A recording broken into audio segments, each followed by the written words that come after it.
Você está ouvindo o audiobook de Revista Espírita de 1858, de Allan Kardec. Agora, você vai ouvir o capítulo 83.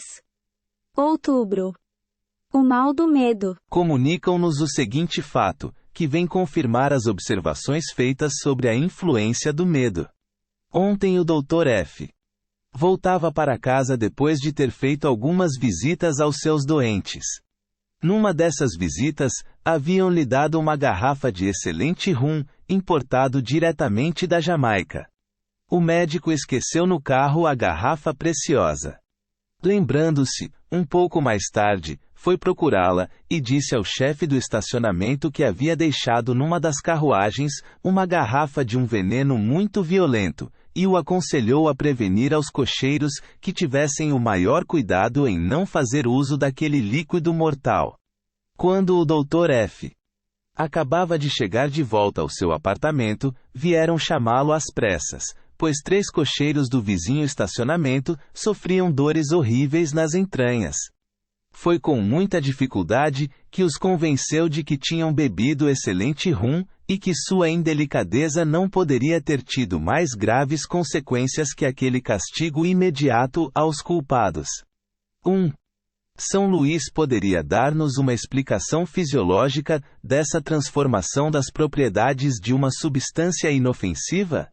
Sabemos que, pela ação magnética, pode ocorrer tal transformação, mas no caso vertente não houve emissão de fluido magnético. Agiu apenas a imaginação, e não a vontade. Vosso raciocínio é muito justo relativamente à imaginação.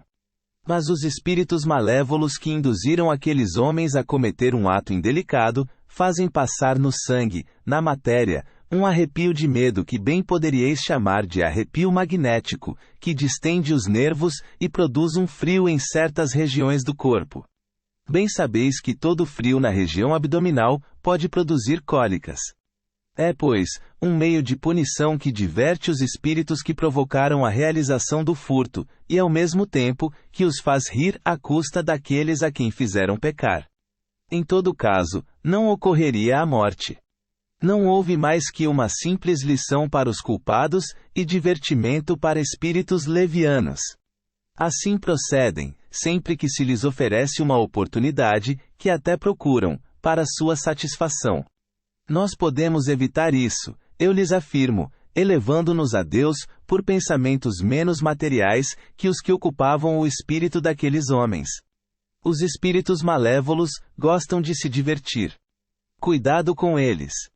Aquele que julga dizer uma frase agradável às pessoas que os cercam, e que diverte uma sociedade com piadas e atos, por vezes se engana, e mesmo muitas vezes, quando pensa que tudo isso vem de si próprio.